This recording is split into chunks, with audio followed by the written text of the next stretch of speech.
tugenza okukeera bwe tuti nga omukazi omuwarabu ali mu lutalo olw'amaanyi ennyo n'omunayuganda entabo evudde ku ki balwanira musajja munayuganda kane nno akatambi abasinga mukabuusiza amaaso abalala mukalabye ne mulowooza enti nno bali mu komedi bali mu kuzannya naye munayi muyinza okubeera eyo ng'ebintu bineeno bituufu ng'ebintu bino bituufu tujjukire nti abantu betwogerako baneeno abawarabu omukwano gubasuula eddalu ye tasobola kumanya oli mu mulimba toli mu mulimba oli mu mukiina toli mu mukiina era nga basobola okukola kyonna okulaba nti asigaza omusajja era kyova olaba bakola nnyo ensobi ne babamira mu bintu binene bye bayita okwagala ne bafundikira nga bassa abantu ng'akatambi kanene okengenda okulaga okimanyi nti nno omuwarabu avuddeyo n'agamba omunayuganda nti gw'oli sitaani yennyini va mu bulamu bwaffe oli sitaani yennyini naye nga jjukira ffenna tumanyi abasajja abanayuganda ebiseera ebisinga tebabeera nnyo serious mu nsonga zineeno za mukwano nzoono omukazi simanyi kyaliko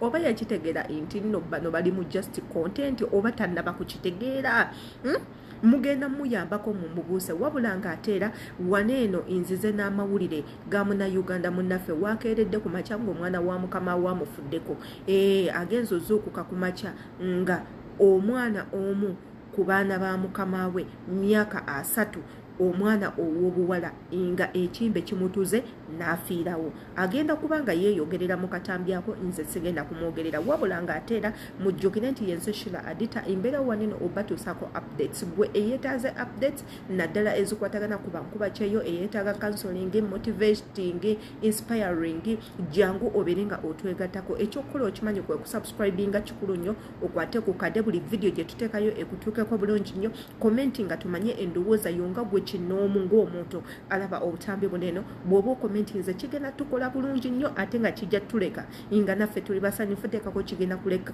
kubaako kyekiteeka chano yaffe eno n'ababadde tebamanyi babeere nga bakimanya katusooke tubeere nga tugendako mu katambi k'omuwala Mukamawe omuwala afiiriddwa omwana wa Mukamawe Munyumba nakyo ekigenda mu maaso ate era tukomewo tugende mu nsonga z'omukwano simanyi kikyembanzizaako yebyo nga mulamu bulungi kati tugenza ozuukuka okumukwata kwazuuke ku saa 9 wano nga bagenda saara tugenza omuzuukusa nga yafudde edda ng'ali mu buliri yafudde ate nga 11 ku makya abadde mulamu era nzuukuse nemuwa eddagala nga mulamu baanamwe munsabireko simanyi Mukama anyambe simanyi munsabireko eno si kontenti bino byaddala baanamwe obwedda nsitula omulambo nze simanyi nakumanya mpulya sibitegeera seeyagala afiiridde mu buliro kumujja mu buliro kumutwala wabadde motoka wabwere eri ku geeti baanamwe munsabireko nze simanyi mpulira nze nantidde mu bulamu bwange mpulira ntidde banange simanyi munsabireko mumbulire eki kyemba nkola nze nsitudde omulambo nga ndi nabaladaga. Hey guys, mwasuze mutya musiibye mutya mwena ka video ke naakoze olunaku olw'ekyo naakakoze speed nga saagala bansange ku ssimu endeetera obuzibu y'ensonga lwaki naabadde njogera speed ebimu nga tebikwatagana naye nga amazima gali nti omuwala omukulu mugana amaka ye yafudde ate omuwala oyo be bano abaana babeera mu biyumba by'abafirisuuti mubitegeera nammwe nga omuntu oyo babeera bamwagala nnyo ng'alinamu akazoole mubitegeera ndowooza kyembagamba mukitegedde kyenkana buli nnyumba y'omufirisuuti mubeeramu omuntu bw'atyo bw'ataba muwala abeera mulenzi so oyo bw'atyo ye yavudde mu bulamu bw'ensi eno mukitegedde kyembagamba sigenda kyogera nnyo naye nga yeye bw'atyo ye yafudde. Naye ba sweetheart mukikola mutya mwe abanyumya ne bakama bammwe ne muba mwenyeza guys nze mumpe ku magezi mukimanyi kikakyanga ntuuka mwene enju mukama nge talabangako ku simayiro yange in fact tandabanga gana amanya galaba nga anyumba nzuukuka ndi munyiivu nebaka nga ndi munyiivu oluzuukuka bwenti bwa pa kyansooka okukola nze kutunula mu mira nze ne bwe ziba ssaawa 9 gwa kiro eva mbeera mu mira Nene training nti you bitch. Nti turn off your immunity. Nti it's time now to hustle. Ishwi. Rumo nenjo fulumanga ntadeko y'amagye. Omuwala bwe bamutenda tasobola kumwenyeza naye. Najja naye kalakasa ino mukazi wati mulimu lwajja bannange nga nteerako smile. Nno gwagiteerako nga muko. Ate ninagana amaaso bannange Mukama yampa amaaso. Gazimuula at the same time galaga ekisa. Nendyoka nkuzimuula nga bwe nkulaga ekisa n'entambula. Olunaku lwonakeera ku makya n'oyingira mu kyumba ky'omuwalabu n'omulaga nti you can smile for her. Ndayira bwe lunaku lwogenda okutandika okubonaabona nga mpaka ovudde mu kiyumba ekyo. Tebagenda kuwa respect. Bano beezira kumuteerako smile. Nze banamu ntunuulira abaana omwana najja nakunyumiza engeri gy'abadde akola olugambo ne mukama we n'ogamba bannange. Nze nanaabaki? Ebyo nno bye bifudde mu nnyumba ya mukwano gwaffe ono gy'akolera munnange afiiriddwa omu ku baana ba Mukamawe afudde ekikutuko. Bino nno bituukawo emirundi mingi nnyo era twebaza Mukama enti nno muganda waffe ono tatwaliddwa mu kkomera kubanga ebiseera ebisinga bano abantu wabaawo omuntu afudde n'afiira mu nnyumba entabo bamanyi giteeka ku mukozi ibbo muli bakuze kutuuka wano nga Katonda yababbululamu n'abateekamu nabbi omulamba n'abateekamu ekitabo ekitukuvu ekya Kurani ekisomebwa naye abantu bano ne basigala nga bagwagwa ne basigala nga basiru ne basigala nga tebategeera. Can you imagine singa Katonda yakwata oyo nabbi omulamba n'amuteeka mu Africa gw'olowooza ffe twandibadde tutya? Ndowooza twandibadde n'amagezi agasingawo. Kyova olaba abantu bano abeeru batutya nti entegeera y'omuddugavu yagenda wala. Buli kimu kye bali mu kukola trust me gwena atasoma history kino kakigambe nga Munnayuganda munno eyagendako ku ssomero n'ayozaako ku bwongo. Buli kintu kyonna abantu abeeru kye balina kyaffe okutandikira ku kulya amazzi obwongo n'abaana be bayina bonna bava mu ffe.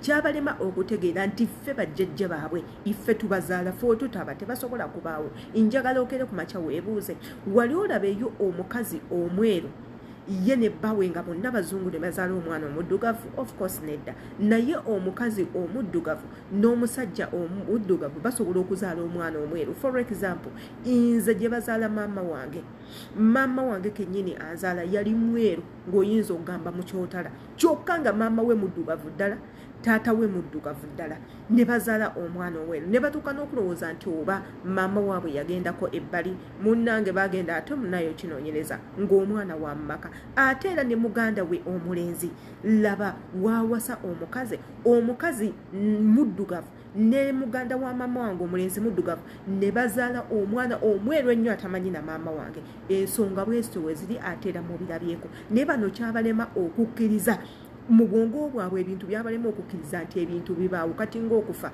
basobola okukuteekako era bwe batyo ne bakulandazza ne bakutwala okukakana bakusibye nga tolina musango. Wabula ate nga singenda kwogera nnyo katugendeko mu katambi k'omuwalabu akakubaganyiza intaneti yenna omuwalabu wavudde n'atandika okuyombera omusajja omuddugavu. Tuyombera nani? Tuli mu kuyombera Mikisims tufane mmwe mwena abatalabye katambe. Olutalo lwakutte dda lwakoledde dda buli muntu lwali mu kwogerako buli muntu lwali mu kusheyalinga agamba ono omukazi abadde ki tategeera tamanyi nti nno ffeno mu Afrika ebintu by'omukwano tuzanyiramu bizanyire oli asobola n'okulya leero onekeera n'akugoba oba asobola okulya leero n'atakuddako ebyo ebintu ewabwe tebabimanyi ajja kuyiga mpola. Wabula ate katusooke tugendeko mu katambe akali mu kuteekaku Abannayuganda ku bunkenge nga buli omu ali mu kuseka ate era tubeere nga tukomawo. He loves me. If he doesn't like me, he will not come to me. He will not come to me. Listen to me. If he's not loving me, he will not come to me. Please, get away from our life. Please, just request. You know why you like so much man. So me, I don't like man. That's why he came to me. Get out of our life. I don't know who guides you to come to our life. I don't know. You are shaitan, you know?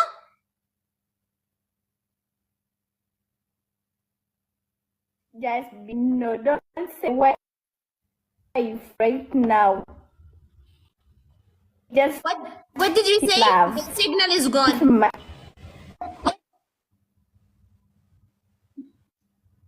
love with I don't love his mind. I love his mind. Love him as a person. Please go from our life. Please go. I'm just requesting you, go from our life. Since you came, we are sad. You are not be happy because we are. No, since you come to our life, we are so sad. We are so upset of our life. What is this? You accept this? Hala, you want money. Me, I don't want. You want money. Me, I don't want money. And I'm in love with him. This is not your problem. He will handle and he will give me my money and he will be with me. What is your problem? You For me. He already choose you. Really? Okay. So I'm going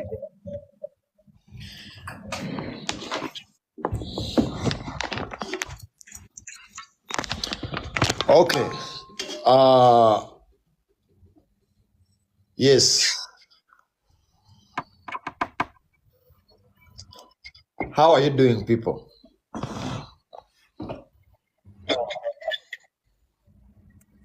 We are all right. All right. George, are you fine?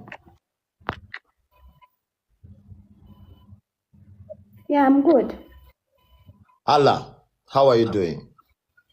Call me Madam Hala. I'm not yours anymore. Okay? You already chose last time, Jojo. Okay?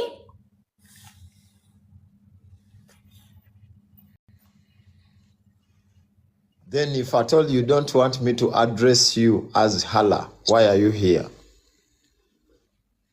Guys, I open live. I can see both of you sent to me. What should I do? Should I reject it? I have to accept it. So if I told you accepted, then why don't you be humble and talk to me? Because you have to address me as your prince, okay? Ya Kuku, ya Albi. Kuku gani? Kuku. We are in a divorce, you're saying kuku. Ya Albi. It's you.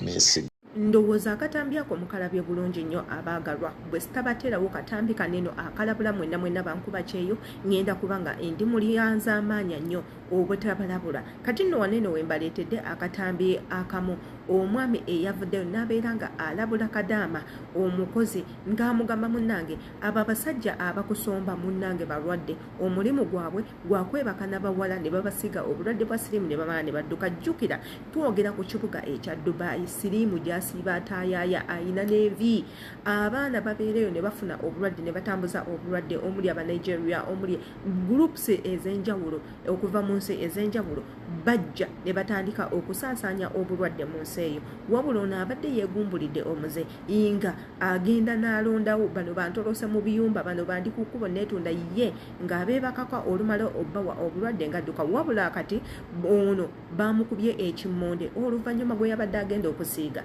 ate okufunayo omuntu n'amuyita n'amuteeka ebbali n'amugamba oyo mulwadde tokkiriza era woobawo obadde wamuwadde manya nti oli mulwadde woba wamuwaako walwala dda genda obeere nga weekebeza katugereko mu katambi ako ate era tukomewo tubeere nga tufundikira vidiyo yaffe.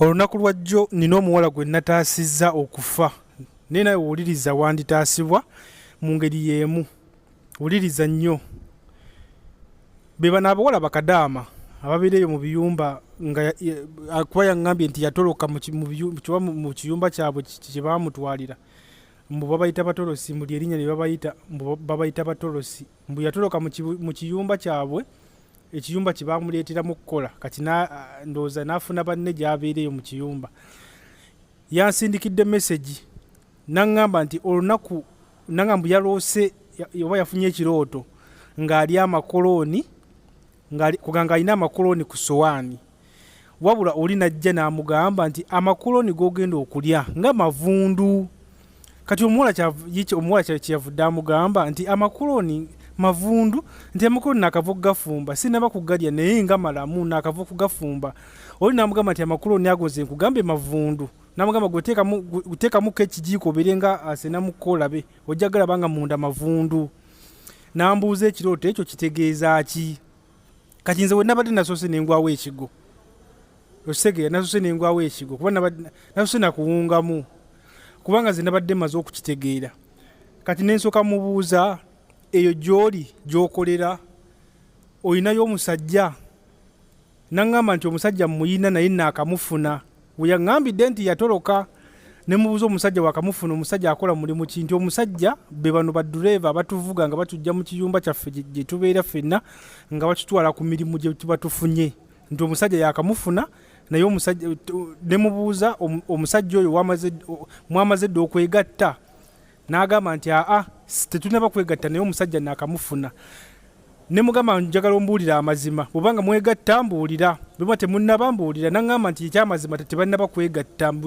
yali yakamufuna kuba be bavuga nga batwala ku mirimu ne mugamba nti obanga tunaba kwegatta na omusajja oyo mulwadde wa siriimu omusajja oyo mulwadde wa siriimu muleke era bwabanga yannimbye nga byegatta naye omuwala oyo mulwadde wa siriimu bwebabanga kituufu tannaba yawonye olw'ensonga amakoloni masajja bw'olootanga amakoloni kiba kitundu kisajja kakati okulootanga olinga gamba nti amakoloni ago g'ogenda okulya mavundu ye musajja gwe yabadde yakafuna nga tebannaba kwegatta omusajja oyo mulwadde wa siriimu mulina okwegendereza bannange mukitegeera omusajja oyo yabadde mulwadde wa siriimu mwegendereze nnyo ebirwadde muniwe ebirooto byemuloota biba biranzi mukitegeera wadde essaawa zino naawe awuliriza bino byenjogera tobimanyi wabula bajjajja bammwe basigala babawa ebirooto nga bo balina essuubi nti atisuliri boolwo muli bategeera era muli bamanya basigala babawa ebirooto era basigala babalemerako nnyo nga babawa obubaka musobole okumanya mudde ku nnono zammwe musobole okutegeera kiki kye baba baagala naye kati mmwe mwabula naye nze kyenja basibirira entanda nti mufube nnyo okumanya ebirooto bye muloota kubanga biranzi ekirooto kyonna kiba kiyise ku mutwe gwo kiba tekirimba lwakuba nti ebiseera ebisinga mmwe temumanyi birooto kye bitegeeza bw'oloota ekintu kitambulire okinoonye omanyi kye kitegeeza kubanga ebirooto ye fyuca yo omutwe gusobola okubuulira kyonna ky'oliba kyonna ky'oliba oba oligenda kusiraana oba ogenda kufuna kyonna kye tunoonya mu nsi muno kiri ku mitwe gyaffe mutambule n'okumanya nga mutambulira ebirooto manyi kye bitegeeza yenze Ssenku kansuubira nti mwenna temulina kye mumanja era bw'oba nga wasubscribinga munnange ensuubira nti nno gwe musanyufu akyasinze anti nkuteereddewo kontenti gwe weetaaga asobola okuyambako okuzibula amaaso okumanya ebyo by'obadde tomanyi oba by'obadde omisinze mbasaba mujje mutwegatteko eri gwe wena atanaba kubanga otwegattako obutambi nga buno mbasaagala bukuyiteko kubanga bwamakulu nnyo bwakizo nnyo busobola okuyamba one day or later jangu osubscribinga okwate ku notification bell okomenti ate era olaikinge video zino eyeetaaza okunkubirako nkikuddira mu Instagram page yange weri nkosa Sheila Adeta page jangu onkubireko tojja kwejjusa embeera y'obulungi nnyo egwe nkubira essimu ng'omaze followinga ejja kuyitamu bulungi nkukwate tunyumye twogere ku biki by'oyagala okuŋŋamba bannange nkiddamu nkubira twogere wabula njagala abo bokka abayina ebizibu ku mirimu wabula saagala bantu bajja na mukwano yenze Sheila Adeta mwebale kulaba video zange zineno mbagala nnyo see you tomorrow.